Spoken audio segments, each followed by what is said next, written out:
वक्त का खेल। उसकी उम्र थी यही कोई 18-19 बरस। बड़ी बड़ी आंखें, घने बाल, सफेद मोतियों की लड़ी सी दांत। जब हंसती थी तो लगता था मानो बिजली चमक गई हो, चारों तरफ हंसी का नजारा हो, ऐसा प्रतीत मालूम पड़ता था।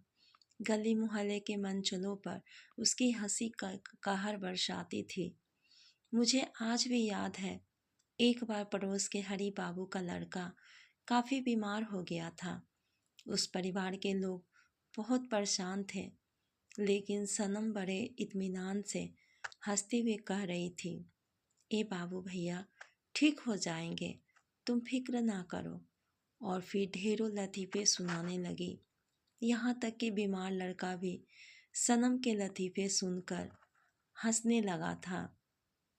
मैं तकरीबन 10 साल बाद उस शहर, उस मोहल्ले में जा रहा था जहाँ सनम अपने बाबू के साथ अकेले रहते हुए भी मोहल्ले भर के सुख दुख में शरीक होती थी।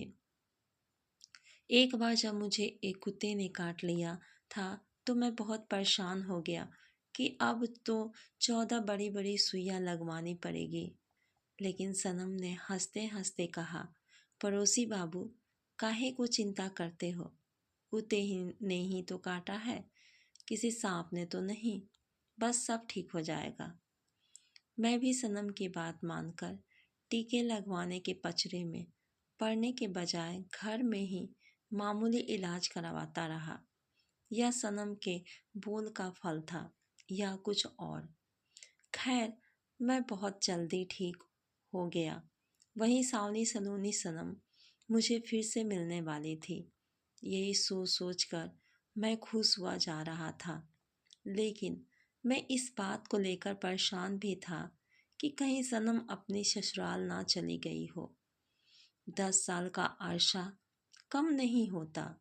अचानक ही एक कुली ने पूछा, बाबूजी, सामान ले चलूं? मैं चौंका, लेकिन तभी मुझे भान हुआ कि गाड़ी तो पहले से ही प्लेटफॉर्म पे आकर खड़ी हो चुकी है और स्टेशन आ चुका है। हाँ हाँ, ले चलो। कितने पैसे लोगे? मैंने पूछा। 100 रुपये लगेंगे, कुली ने बोला। अच्छा ठीक है, चलो। स्टेशन से बाहर आकर मैंने सोचा क्या कि पहले कुछ नाश्ता कर लिया जाए, लेकिन फिर यह सोचकर अब तो सनम के हाथ का बना नाश्ता ही करूँगा।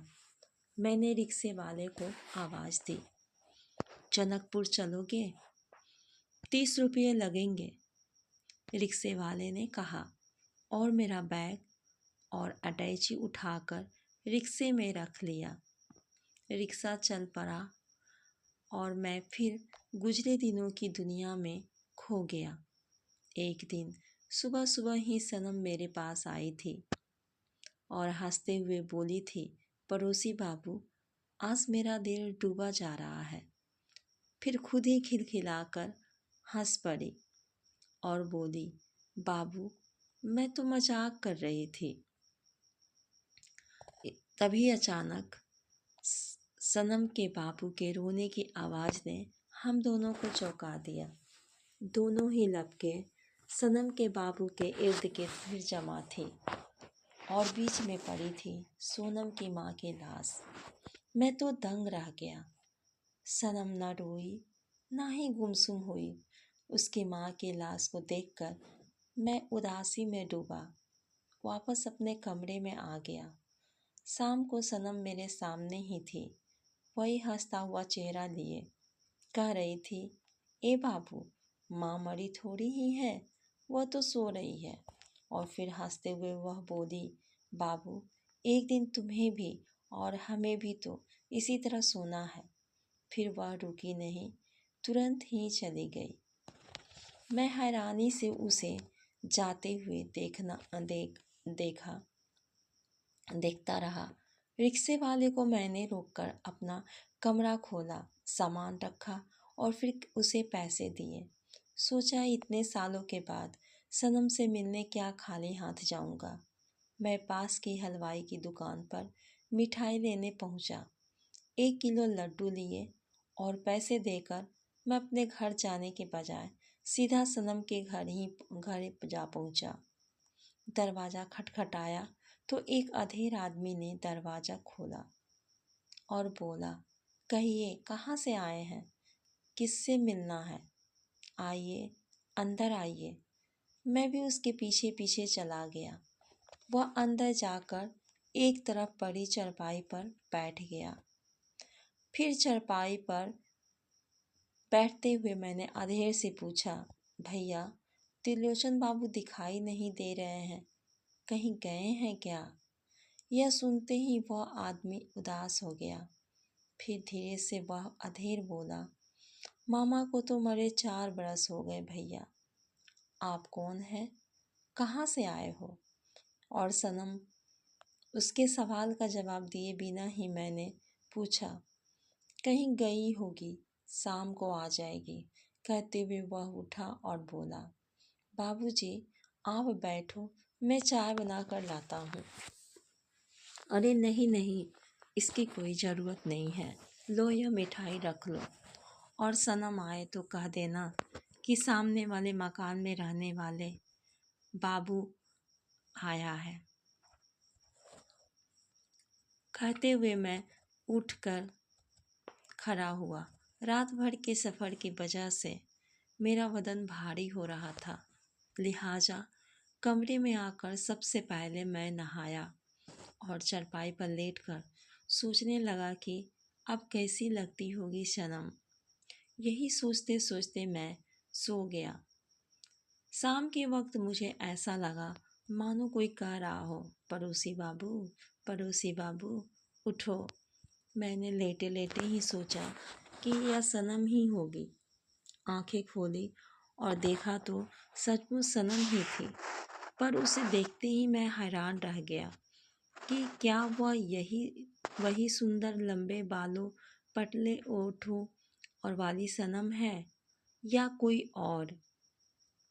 वह बोली, ए पड़ोसी बाबू, क्या सोचते हो? मैं सनम हूँ, सनम, आओ बैठो। मैं तो सोच रहा था कि तुम इतनी दुबली पतली कैसे हो गई। जवाब में सनम के ओठों पर फीकी मुस्कान देखकर मैं चुप हो गया। कुछ देर बाद भी जब वह कुछ ना बोली तो मैंने कहा, सनम बापू नहीं रहे। सुनकर बड़ा दुख हुआ। तुम बताओ आजकल क्या कर रही हो? तुम्हारी शादी हो गई या नहीं?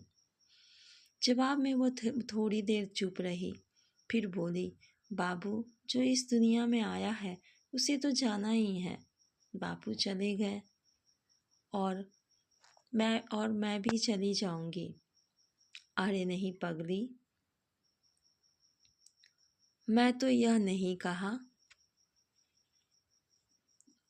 अच्छा ये बताओ कि कहाँ गई थी सुबह से, कहीं काम करती हो क्या? वह जोर से हंसी, पर पीले पड़ गए दांतों को देखकर अब मुझे सनम की हंसी रास नहीं आई। फिर भी मैं शांत बना रहा। हंसते हंसते ही वह बोली, बापू तुम थक गए होगे, मैं अभी तुम्हारे लिए खाना लेकर आती हूँ। और मेरे कुछ कहने से पहले ही वह बाहर जा चुकी थी।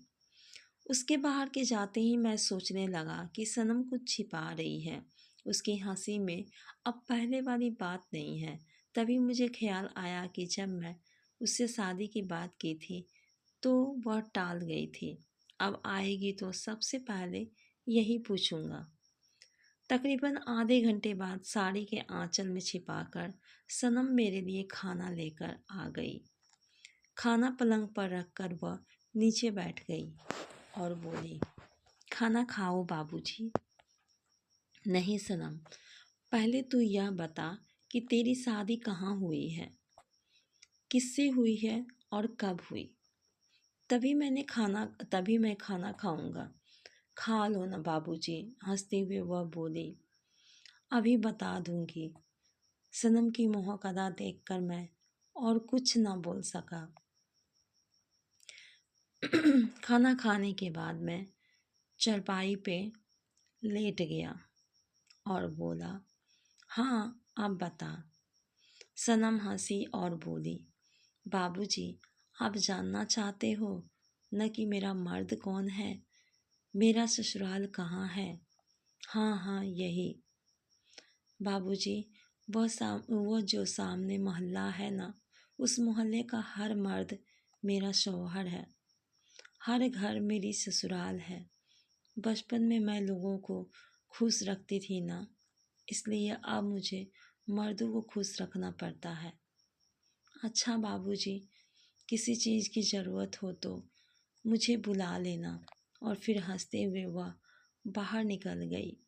मेरे ऊपर तो मानो आसमान ही टूट पड़ा, ओट सिल गए। ऐसा लगा कि कोई तूफान आया और मुझे उड़ा ले गया। पर सनम मेरे कई सवालों का जवाब दिए बिना बिना जा चुकी थी।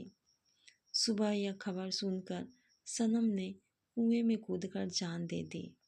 मैं मानो जमीन में गड़ गया। सोचने लगा कि अब कभी नहीं सुनाई देगी सोनम की मासूम हंसी, क्योंकि अब वह इस दुनिया से बहुत दूर जा चुकी है। मेरे यहाँ कहानी मेरा कहानी कैसा लगी दोस्तों? प्लीज़ कमेंट कीजिए, सब्सक्राइब कीजिए और चैनल को लाइक कीजिए। आपको वीडियो देखने के लिए आपका बहुत बहुत धन्यवाद।